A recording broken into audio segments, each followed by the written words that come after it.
Swimming in puddles, create an abundant life from limited circumstances. By yours truly.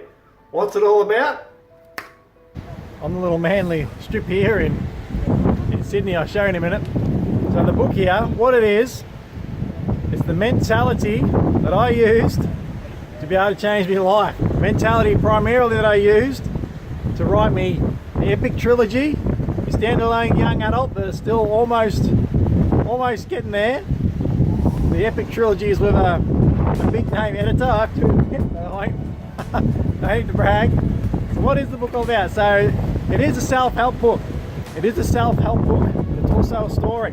So it's a simple tale, a simple story of a young man, Joey Kipp, getting trained by an older, wiser man, Art Edward, and he trains him in life. So he's a boxing trainer, and he goes to his gym, but he teaches him more than that.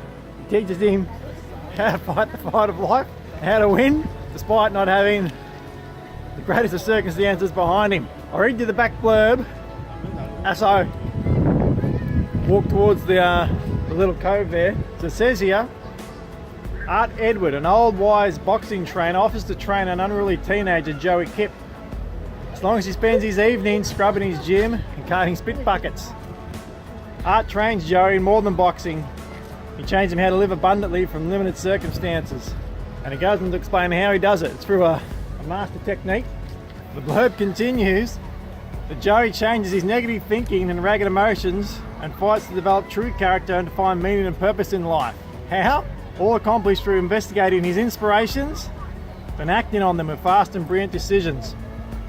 A technique Art devised over his years of training people. A technique based on life's natural instinct and intelligence. That's what it's based upon.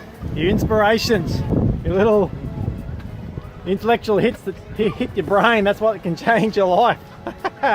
You need to learn how to harness them and how to use them. There's no point having the great inspirations, the great techniques, if you don't know how to use them.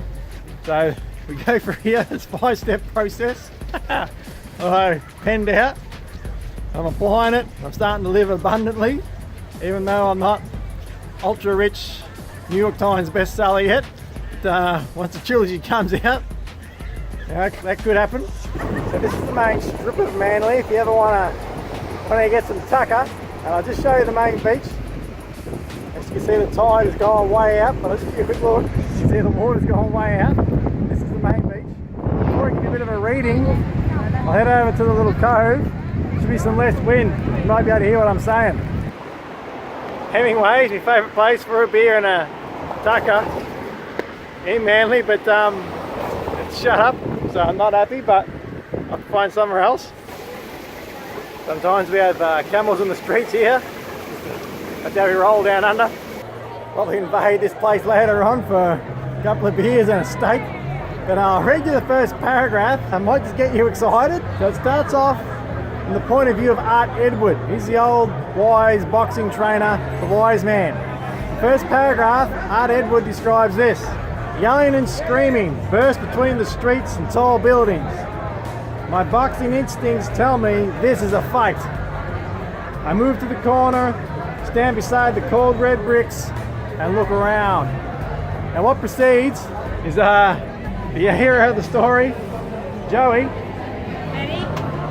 One. He has a bit of a fight, a bit of a tussle in the tennis courts, and he saves the little kid, he saves his glasses, and Art Edward starts talking to him. And he offers him the deal. He'll train him in life. He comes to his gym and scrubs the floors and carries the spit buckets. What happens? Does he accept? I'll head around to the other side, a little wharf here, and I'll read you the last paragraph of the first chapter. A little bit of a beach bar, but I think I like the other side better. But the last paragraph, they have a discussion. People think I'm nuts here, but I'm not. They have a discussion. Eventually, he just about convinces him to come and join him. And I'll pick up the last couple of paragraphs. Art Edward says to Joey, start 5 o'clock tomorrow evening. The wind blows Joey's tousled hair across his eyes. His eyes reveal a little spark now. Okay, I'll scrub stuff, Joey says. As long as you teach me how to fight, how to punch. I scrutinize Joey's bedraggled hair, the sloppy and dirty clothes, is sitting a little out of place. New blue running shoes. Shoes that take you no direction in particular. This young man doesn't need to learn to fight in the ring. He needs to learn how to fight the fight of life. I tell him, I'll teach you how to fight. So swimming in puddles, that's a metaphor. People think you can't swim in a puddle, and you can't. I think you need a big body of water, and they're right, you actually do, but it's just a metaphor. The people in life think you can't have a good life unless you got a big body of money, or you know friends in high places, you got contacts, you need an abundance before you can live great. It's not true. You can swim in puddles, you can swim in mega circumstances, you can create an abundant life from little. That's what the book's all about, so subscribe, thumb up to the channel, and if you want to buy it, you can get one cheap. I'll put a link down below and give you a signed copy if you really want. It might be worth big bucks one day. Gonna go and have that dip, and then go back and have that beer and steak. Again, beer's not a waste of time.